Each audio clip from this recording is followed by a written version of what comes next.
So I was always fascinated that the anatomical term for the covering of the spinal cord is called dura mater, which translates from Latin to tough mother.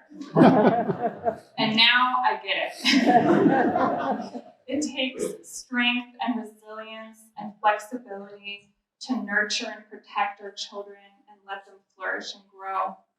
And honestly, motherhood so far for me has felt like a very, very long, sleepless marathon. But in the moments that I'm able to surrender and feel the gifts of motherhood, I feel such deep love, such radiant joy, and such gratitude. I have tremendous gratitude towards all the tough mothers out there in all forms and in all stages, and humanity really needs us. So thank you to all the tough mothers out there. Happy Mom's Day. I am mom to Bodhi and Kai back there. Can you raise your hand? 11 and 9. Bodhi's the blonde extrovert that was up here, and Kai's the little introvert. So I have polar opposites. Because, God couldn't just let me figure it out with the first one, right? Bodhi is adopted from Russia, and Kai's adopted from South Korea. My husband and I decided we wanted to adopt way before we even met. So I guess it was meant to be that we came together on the same page. Catherine asked me to talk about some challenges of motherhood, besides the ones that were expressed so eloquently. But for us, the adoption from Russia was pretty grueling for me, and at the time, I thought that was the hardest thing I would ever go through. It was a cruel process, but it wasn't. 2 years ago and 3 months ago, we lost our dad after their dad, my husband, after a 5-day unfair battle with leukemia. And so you might think that losing the love of your life is the worst thing that you'll ever endure, but it's actually the next day when you have to tell your children that their dad's gone. And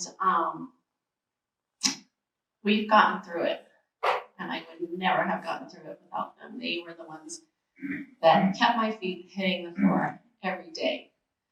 And we have gone through this process together and are coming out on the other side very strong and very cohesive, I'll say.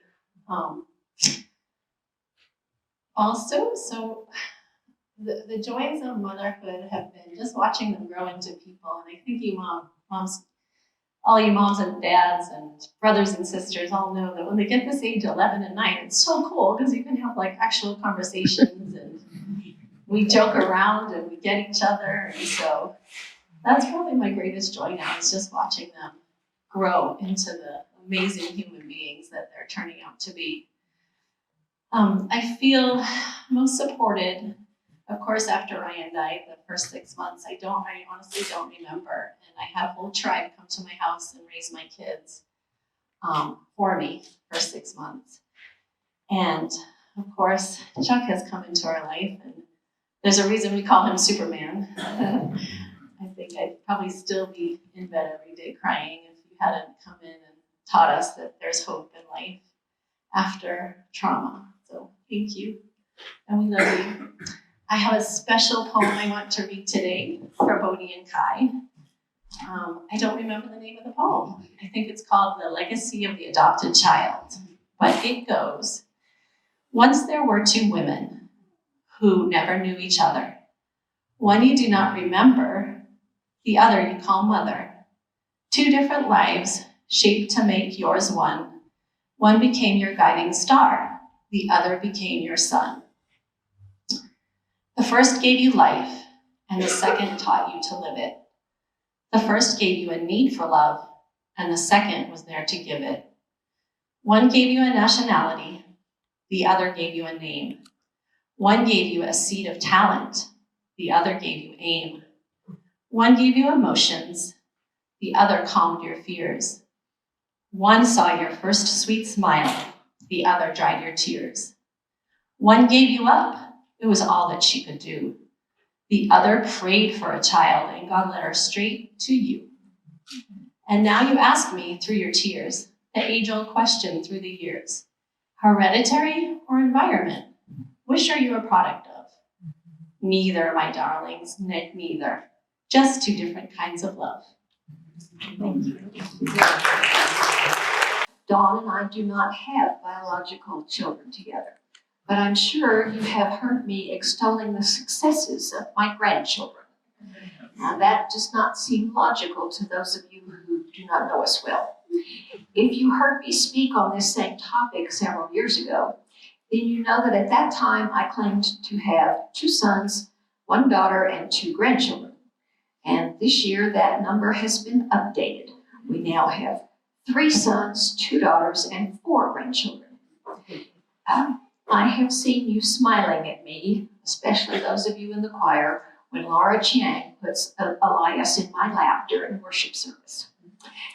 Or when Kate jumps into my arms as her way to greet me. Laura and Alex are our newest kids. And they're very gracious to let us be their extra parents. I'm fond of saying that I prefer to adopt my children after someone else has paid for their braces and their college education.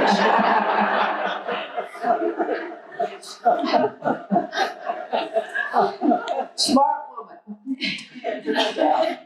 To prepare for my comments today, I looked back at my script from 4 years ago. The scripture that day was Mark 3, verses 31 through 35. Then his mother and his brothers came, and standing outside, they sent to him and called him. A crowd was sitting around him, and they said to him, "Your mother and your brothers and sisters are outside asking for you." And he replied, "Who are my mother and my brothers?" And looking at those who sat around him, he said, "Here are my mother and my brothers. Whoever does the will of God is my brother and sister and mother." This passage tells me that there can be many types of families. We've heard about 2 this morning. Perhaps the very best kind is the kind we choose for ourselves. Biological relationships can be very stressful. And while that fact should not be swept under the rug, today is a day to celebrate the nurturing provided by anyone. I also came across a devotion on motherhood in a little book called Promises for Life for Women. It is about Deborah, a prophet in the book of Judges. And I'd like to read this little short passage to you. What would you call a woman who sits under a palm tree, mediates disputes, offers godly counsel, and takes up weapons to go to war against a fierce enemy? A madwoman? A multitasker? How about a mother? Deborah filled each of these roles. She was a prophetess, ruler, mediator, and warrior.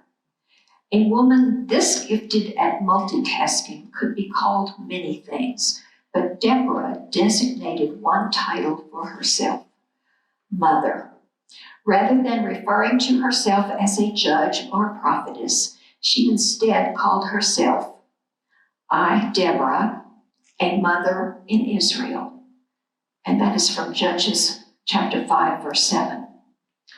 Women do not have to carry, adopt, or raise children in order to qualify as spiritual moms.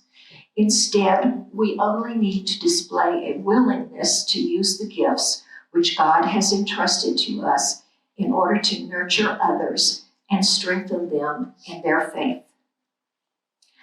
I do not think this applies only to women. I know many men who nurture others and strengthen them in their faith.